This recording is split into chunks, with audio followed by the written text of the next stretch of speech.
and welcome to Union Chapel Indy's Chapel Connect, where we unpack the sermon. My name's Jacob. I'm the Director of Music and Discipleship, and we have our Senior Pastor, Elizabeth, with us today. Hello. Today we continue on our sermon series on Love Like Jesus. You don't have to look very far or very long to see what the world can be and oftentimes be a harsh place. Hatred, division, bad behavior, and violence are around every turn. The news gives us a steady diet of chaos and conflict. Popular TV shows and movies bring the worst of it right into our homes. It is so pervasive that we despair at being able to overcome any of it with either our words or our actions. But the world that Jesus came into was just as broken as ours is today. And he came with a strategy for overcoming the hate, hurt, and dysfunction. Jesus' plan, it's simple: love. And he left that plan for his followers to carry on. Loving like Jesus is not easy, but it is pretty simple. We just need to look at Jesus himself for our example. Jesus, as Jesus, has loved us. We are called to love others. And by this, the world knows that we will be healed. So that is the synopsis that we're going through, the series that we're going through, Love Like Jesus. We welcome you to this broadcast today. Elizabeth, it's good to be with you. Good to be with you again. Thank you. Now, real quick, I just want to do a quick overview, review of what we've been covering here at the church. In week 1, you talked to us about love without exceptions. Jesus and the centurion's servant. Tell us real briefly what that was about. Right. That was about Jesus crossing some really strong ethnic, religious, and social boundaries to engage with someone else who had a need and bring healing to that family. Risk on both sides, but Jesus did it, and everyone was blessed. No exceptions, no boundaries. No exceptions, no boundaries. I love that. And then last week, we talked about love everyone always. We even dove into a little bit of Bob Goff's book, Everyone Always. Yep. And in that series, in that sermon that day, you talked about Jesus heals the demoniac. And really where Jesus was moving outside of part of his comfort zone, right? Right. Again, Jesus crossed some really strong boundaries to minister to someone, to meet their need. But more than that, it was more than crossing boundaries. It was engaging with someone that really society had written off and said was not worthy of the care and attention. He had been relegated to live in the tombs and to just be there and be ill and condemned to live that existence. But Jesus said, no one is outside of God's care and my love. And Jesus went to him. I love that. Jesus really stretching his arms out to the marginalized. Right. And I think about how we're challenged in the same aspect, to love everyone always, going to the marginalized, going outside of our comfort zone. Now, this past Sunday, we heard a message from you on how we are to even love our enemies. I'm going to be honest with you. This one, this is a tough one. It's a tough one for everybody. And you heard me say in the message, we can all find some peace with loving those who are different and crossing some boundaries, and even the marginalized and those that make us uncomfortable. That all sounds very Jesus-y and like we should be doing it. But to love our enemies, that may be the hardest of all so far in this series, to really reach out and engage in love those who have actively hurt us or who are actively hurting us. It's not always even a past offense. That's a tough one. That's tough for all of us. Oh, I think I'm challenged with that. I really, truly am challenged. I agree. It's easy to kind of think about the missional idea of loving everyone always, reaching out to the marginalized, loving them, going outside my comfort zone. That's pretty easy. But this message, I'm going to say it's challenging. Yeah. And I wonder if it's not because when we help someone who is obviously in need, as in the first 2 stories, we get a little feel good out of that, right? We made a difference in somebody's life. Look at us. Aren't we great? So we get a little stroke in that. Oftentimes in loving our enemies, there is nothing that feels good about that. Loving our enemies often doesn't resolve the conflict. It often doesn't bring a change in the other person.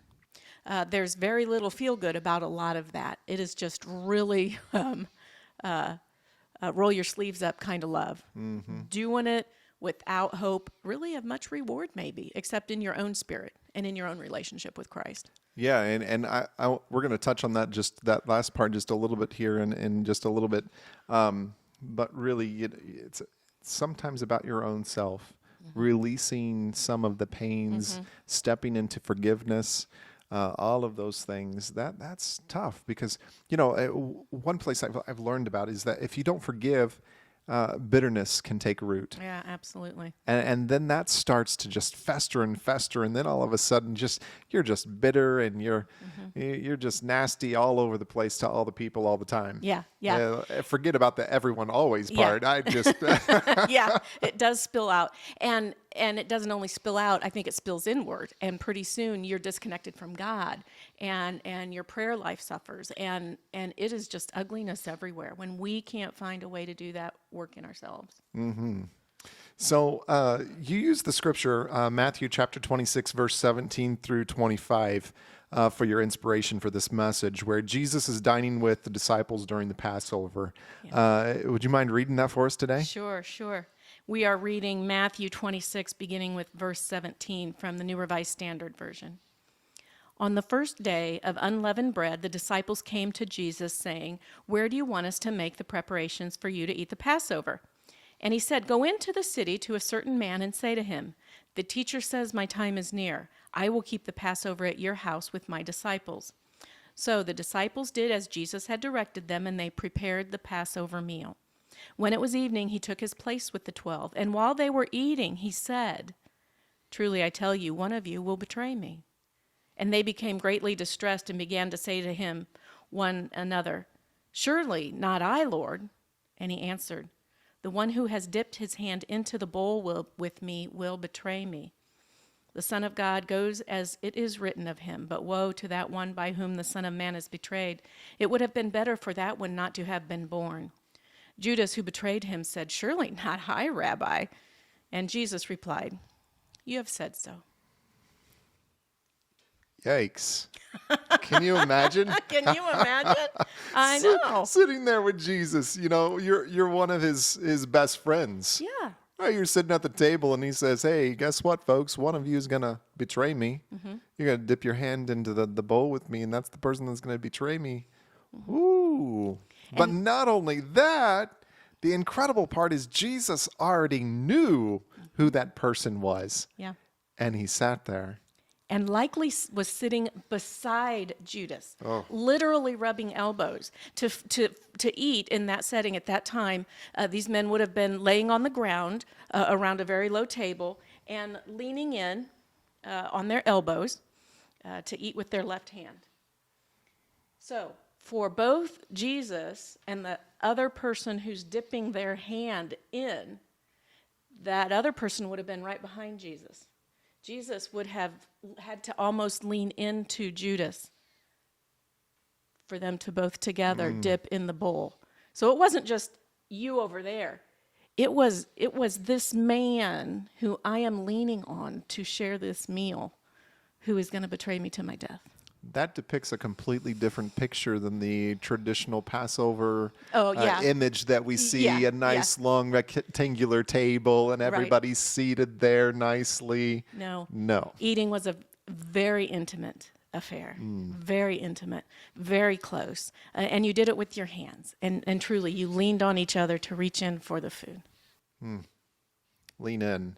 Okay, so let's unpack this just a little bit. So a few key phrases that we've talked about in this sermon is love the people who hurt you. Another one that comes up and evokes this idea is love the people who betray you. And then finally we're left with this love the people that think differently than you. Now, all three of those are difficult. Would you say one is more difficult than the others, or would you just say those are just pretty tough ones? Well, they're all pretty tough. I think they each take a little different level of rationalization from us. It's easy to compartmentalize any of those groups and make excuses for not loving them. And the more the higher ranking ones, the hurt and betray there, we are much more adept at compartmentalizing and rationalizing why we're not going to. To think differently, it's a little harder to get there. But to love those who hurt and betray you. And there's some really good reasons why we check our behavior around those people who have hurt and betrayed us. And that's not a bad thing. There is wisdom in knowing how close you can get to someone who has hurt you or betrayed you. There are true physical and emotional dangers in that, so we have to use wisdom in doing that. But we don't have to be in the same space for me to love you, right? It's really more a condition of my heart than anything you and I might interact with. So it can be done in all of those. Yeah, it's so interesting. So as I was going through the candidate to ministry process, we had to go through the psych evaluation. And first of all, they found that I'm cool.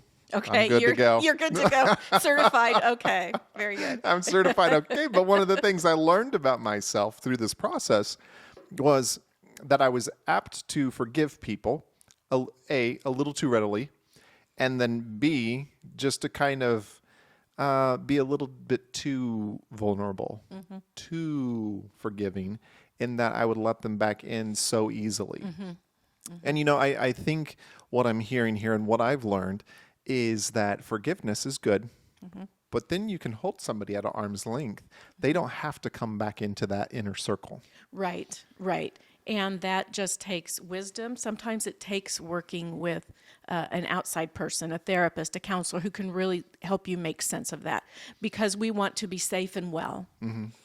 Forgiveness is a spiritual practice that we practice ourselves with our God. Boundaries are those things that we set outside ourselves to maintain health and wellness. And that's a good thing. Yeah. We want to be safe and well in all of that. Yeah. I think of our sphere of influence or the people that are surrounded us, and I like the analogy of an onion, right? So your core, your closest people that is right there in the center, that's a very small nucleus right there in the middle of an onion. And as it goes out further and further, it's further away from you, but it's still part of that onion. It's still a ring around that. So perhaps what I'm sensing is that, these people that have hurt us, betrayed us, or even think differently than us, maybe they just move further out from that center nucleus. Yeah. Sometimes that's the healthier way to do it. Does not excuse us from loving and forgiving. There we go. It just means we practice some safe boundaries. Yeah, healthy boundaries. Now, you talked about in the sermon, what's included in a package can be a deal breaker. I loved this because we've talked about this before. We have a common conversation about power tools, and really yard work tools. Yep. So I know my particular kind, and you've got your particular kind, and there's some certain things that we're looking for when we go purchase those power tools. Yep. You identified it as, does it have a battery or no battery? That's right. I want a battery. I don't want to have to deal with gasoline. And the tool better come with a battery. Yeah. Why do I want to go track down a battery? No. I want my tools to come with my batteries and be all set to go. Absolutely. Or it's a deal breaker. Yeah, that makes sense. That makes sense. I used to be a huge gasoline person, right? I just was like, gotcha. Right? Very. But then I was like, I ventured. At our home, we don't have a huge backyard, and I can't get the big riding mower into that space. So I had to get a push mower. Yeah. And I was like, this is such a small space. Let's try this electric mower out. It's the best thing. It's the ticket. Yeah. Oh my gosh. Yeah. It just fires right up when I need it to. Yep. Put the battery in, put it back on the charger, no problem. We went as far to get the leaf blower. We've gotten the trimmer. Yeah, oh my gosh. Yeah. The hedge trimmers. Yeah, I mean, all of it. It's magical. It's wonderful. But if it didn't have that battery, it would have been No a deal breaker. Yep. So then you talk about lunch or dinner specials. Yeah. It seems like a ploy, right? Lunch special, $5.99. Well, is the drink included? No. Well, then it's not really $5.99 anymore. So let's be up front. And I guess there's a tie-in there with our story this week. For some of us, we're not going to take up with Jesus because of some of these hard things he asks us to do. For some of us, loving our enemies is a deal breaker for being a follower of Jesus. Because some of us just aren't there yet. So we gotta kind of look at what are the deal breakers that we're putting up, kind of the roadblocks in our lives that's keeping us from loving people. Yeah. Right? Yeah. It's not really about other people loving us. It's about us loving them. Right. You know, Jesus didn't walk around going, I want you to love me. And by the way, I'll heal you if you love me. Right. He didn't do that. Right. He let virtue flow from him. It was an external movement from himself, not something that he had to receive so that somebody, and I really think about that, whatever type of, I don't know if you believe in miracles or not. I'm a firm believer in miracles still. But I don't think it's God is standing there saying, if you give me this, I will give you that. Right. I don't think that's how it works. And we don't find that in Scripture. Jesus was No. very clear on that. That's not how it works. Love flows out. You said it. Love flows out. You may get love back or not. That's not the point. That's not the point. Right. Absolutely not the point. Now, I know this, and some of you might not know but this about Elizabeth. Learned this. Huge deal breaker for her in a pizza. Mushrooms. Yeah, mushrooms. No? In anything. Anything? Anything. The morsels you can't get like out in the woods. No. No? Fungus. I don't eat fungus. Oh, just a I don't little, know why anyone a would. little flour, deep fried, just a little bit. No. Did you grow up in Indiana? I did. Really? Yeah, and my family ate mushrooms, but not me. But not no, you. No. Fungus, the whole thing. The whole No. thing. Wow. Deal breaker. So now you know. No She is mushrooms. no mushrooms type of person. Yep. All right. So maybe you're already discovering that to love like Jesus is as much about who is included in that love. This is something that you said, as it is what in particular is done in the name of that love. Tell me a little bit more about that. Yeah, I think it goes back to our rationalizing who and what we're going to do in the name of love. If we could make a list of things that are loving, it'd be real easy to see, I do this, I don't do this, following the rules. It's not about that. It's about who we're called to love. What we'll do looks like any number of things depending on the person. So we can't use that as our marker or our guide. It really is who. And we're learning it's everybody, right? Absolutely. Right. So for a second, if we can go back to that table, right, where Jesus is sitting there, I want to talk about the people that were sitting there with him. Right. Those disciples, who were they? I think we identified they were the most trusted people in the life of Jesus. These were his best friends. These were the people that he was mentoring. They traveled with him, and they would go on. This is the key point. They would go on to carry his story and mission into the future and all over the world. So these are the people that are sitting at this table. It's not just any random people. Right.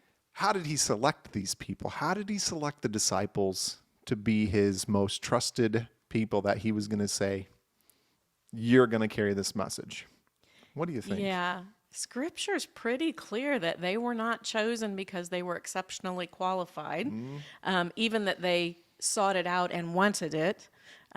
These were everyday people, some of them marginalized people that Jesus said, come with me. So I suppose that says something about we don't enter into relationship with Christ equipped to do all these things Jesus calls us to do. It's in relationship with him that we're given the ability, the power, the source to do all that Jesus asks us to do. And we talk about that later in the sermon this week, that fortunately, when Jesus says things like love your enemy that seem impossible, we're not expected to do it by our own power and resources. We do it with Jesus, and Jesus provides what we need for that. Yeah, I love that. I love that. Jesus provides what we need to do that. Yeah. Now that we have a picture of who's sitting there with him, this meal was in the final moments of Jesus' life, right? So you ask us some tough questions, really tough questions here. So if you haven't watched the sermon, you go watch the sermon. But if you missed it, I'm going to unwrap those for you here.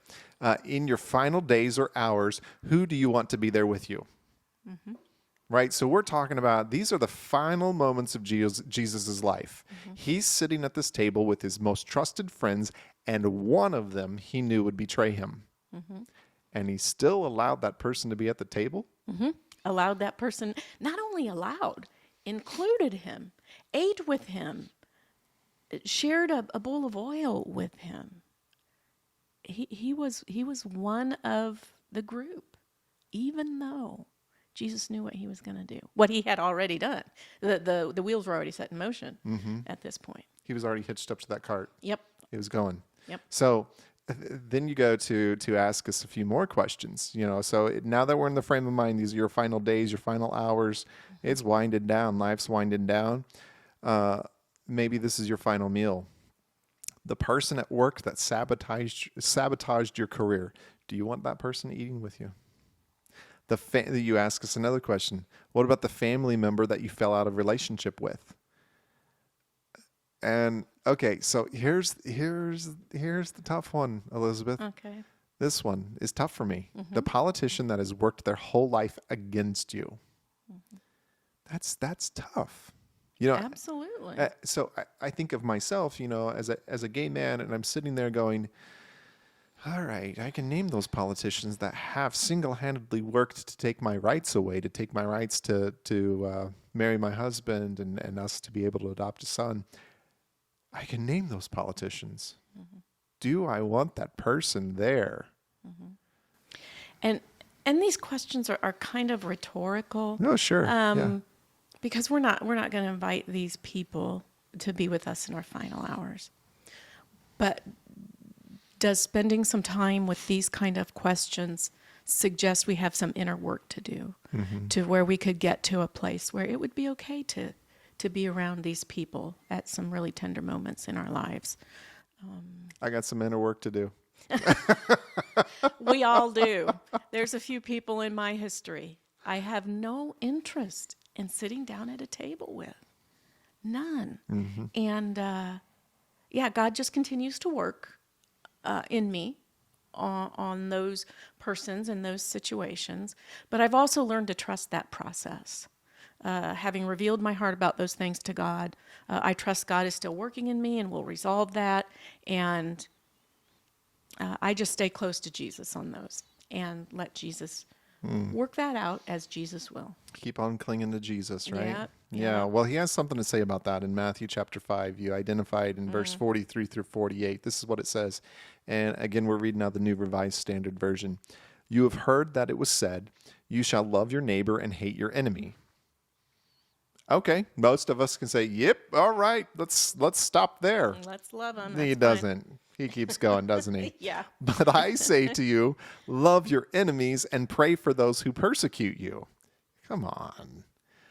I know. That commentary is not in the Bible. But it's what's playing in all of our heads. Really, Jesus? Really? Yeah, it'd be interesting if we wrote our own commentary books. These commentaries are like this thick. There's like 12 of them on my shelf with an entire index to go along where to go find stuff. You don't want my commentary. So he goes on. So I say to you, love your enemies and pray for those that persecute you, so that you may be children of your Father in heaven. For he makes his sun rise on the evil and on the good, and sends rain on the righteous and on the unrighteous. For if you love those who love you, what reward do you have? Let me say that one, but that's a good point. It's easy to love those people that love you. Yeah. That's a piece of cake, and I think we've talked about that in previous weeks. Do not even the tax collectors do the same? Okay? And if you greet only your brothers and sisters, your siblings, what more are you doing than others?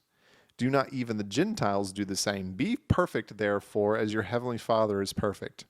Now, that sounds like a lot. You said that sounds like our key passage right there. And what was that? That was John 14? Our key passage is, out of John 14. Yeah, I give you a new commandment that you love one another. Just as I have loved you, you also should love one another.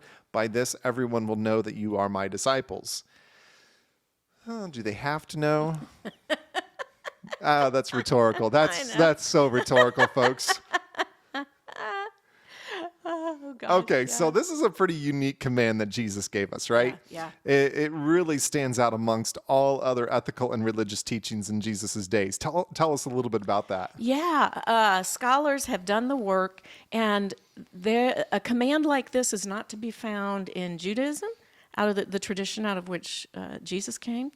It's not found in any of the pagan religions of the day, none of the moral or ethical codes that were present in the day. It was pretty much understood: love those who love you, and retaliate against those who hate you. Eye for an eye. Eye for an eye. Yeah. Yeah. And Jesus said, no, that's not how it's going to be. And maybe that's why this story and this lesson this week is so important, is that to love somebody in need, to share with a hurting person, you can find that in any belief system. That's being a good human, right? But to love your enemy is a unique commandment of Jesus. And so if we're going to love our enemies, that will identify us as one of his. Mm-hmm. It's such a unique commandment among all the laws. And here he was, Jesus' ministry. Every single time he'd share, the people were just like, whoa.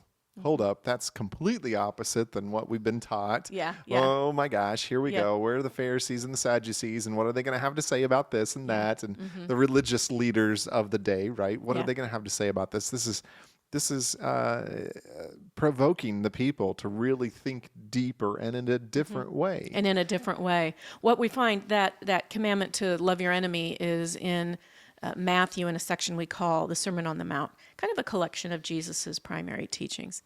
And in this section, he does that with several commandments. You've heard it said, or you've read it this way. I'm saying it's all about this now. And we've talked about this before. In all of this, Jesus is establishing a new authority, a new standard, a new guideline for living in relationship with God. And it's him. It's him. Mm-hmm. You've heard it said this. That's not the standard anymore. It's now me.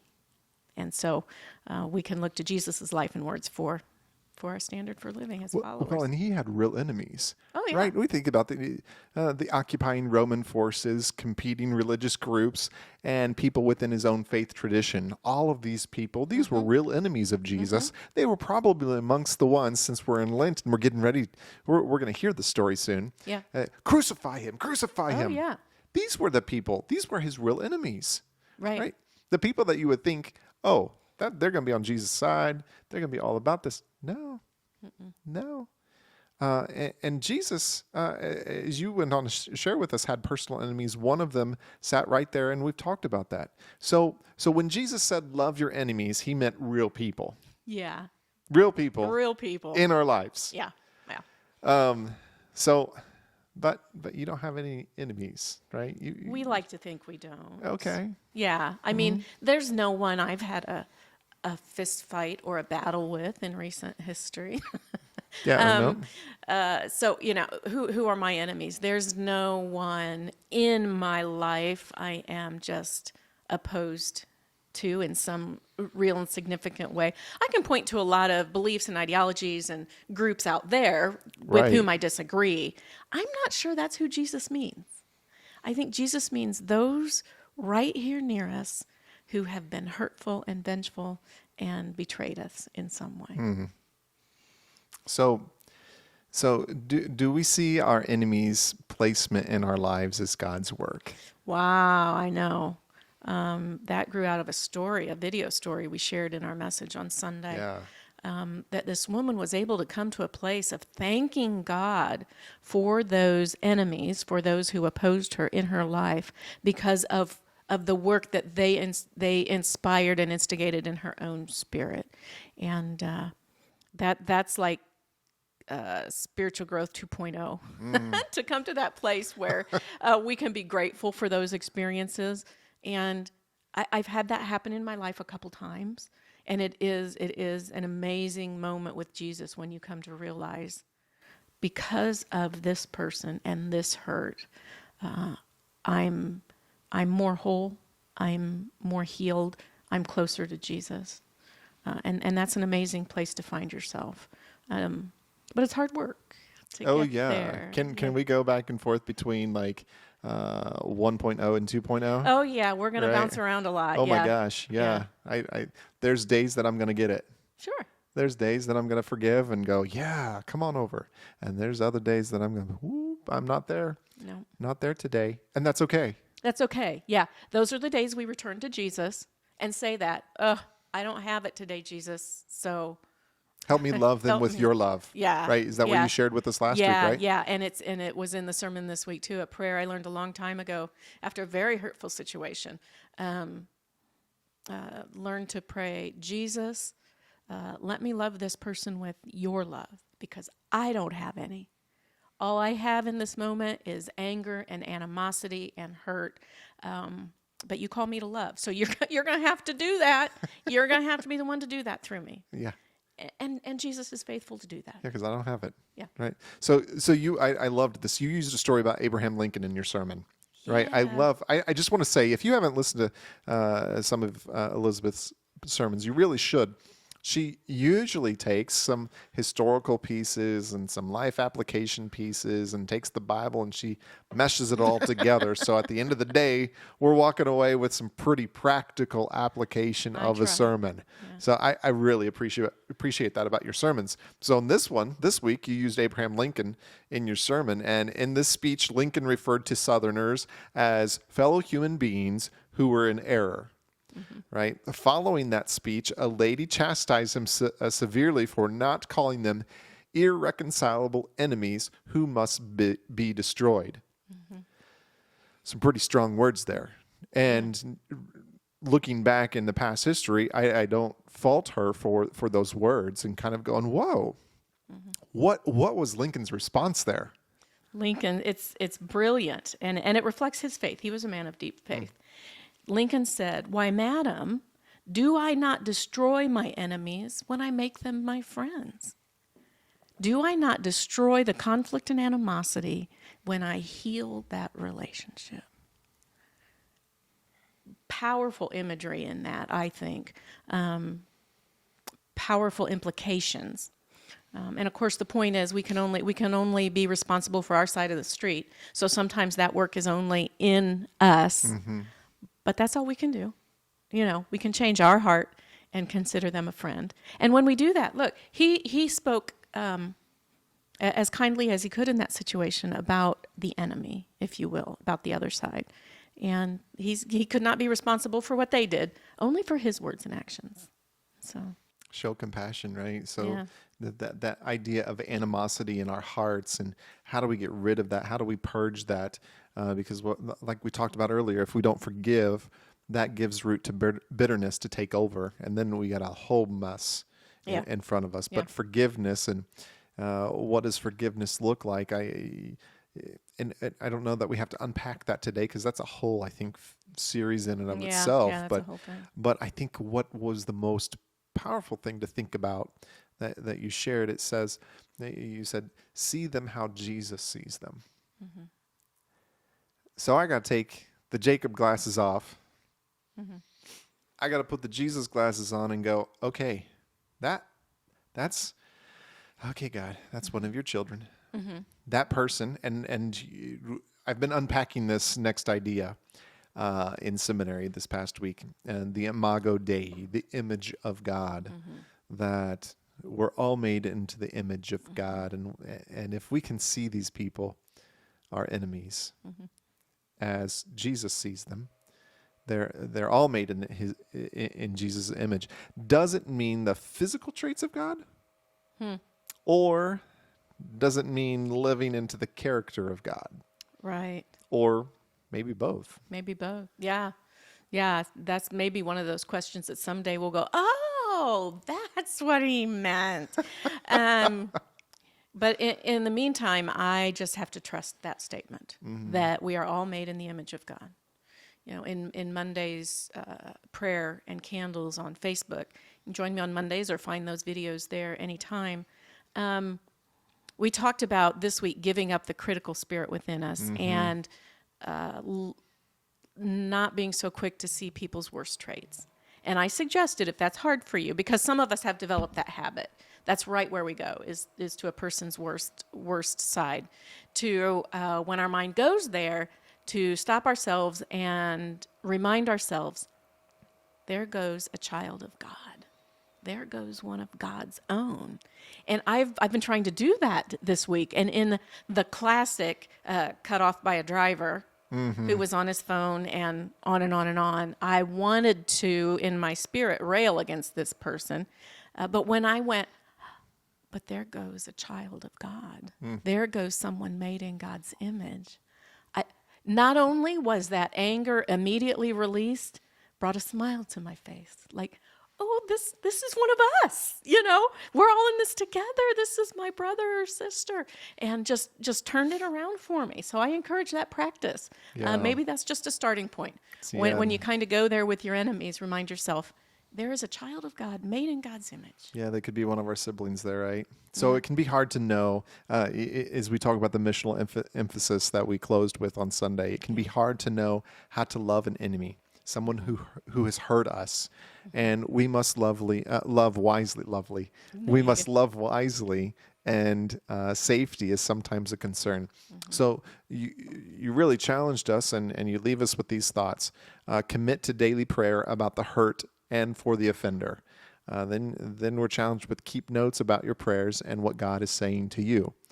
Get a prayer journal. Write them down. Yeah. Nobody has to see them. They're between you and God. But what does it do? It helps kind of you track where you're at, where you've been, where you're heading. Kind of create some goals can there. be hard day to day to see a difference in your spirit, but if you do journal and keep track of some of that, you can look back a week or a month and maybe more clearly see the work God's been doing in you. Absolutely. And then finally, if God leads and it seems wise and safe, that this is crucial. If it seems wise and safe, reach out to the offender with a kind note, a gift, or other token of your love and forgiveness. Right. And even if you discern it's not wise to contact the person, because it's not always, you can still write that letter. Tuck it in your prayer journal or your Bible and just let God work in and through that. You can do everything on your side, and let God take the lead on how far you reach out to that offender. Yeah, absolutely. Well, any final thoughts that you have for us to... Just keep at it. Don't berate yourself. Don't feel like you're a failure when you're imperfect in your loving, or you find it difficult to love someone. That one passage we looked at ended with, be perfect, therefore, as your heavenly Father is perfect. They're not talking about getting it right every time. Perfection here is about being whole and healed. And we know that's a process. So be kind to yourself. Forgive yourself. Just stick it with Jesus. Cling to Jesus and let him continue to work in you. And you'll make progress in this area. And more people will come to see God in you. That's a great word. Thanks so much. Friends, thanks for joining us today. If you like this, please like and follow us. Share this across with your friends. This is such a powerful message that we as a community, as society, really needs to be hearing right now. So like and share this. Join us on Thursdays where we unpack the music from this past Sunday. Fridays, we tee up worship, weekend worship on Facebook Live. And then Mondays, you're back on live with meditations and prayers and candles and that sort of thing. Yep. So thanks for sharing that with us. Sunday, join us for worship 10 o'clock. 10 o'clock? 10:15. Just in all these times in my head. So thank you again for being here with me. I'm Jacob. This was Pastor Elizabeth. God bless. Thank you. Bye-bye.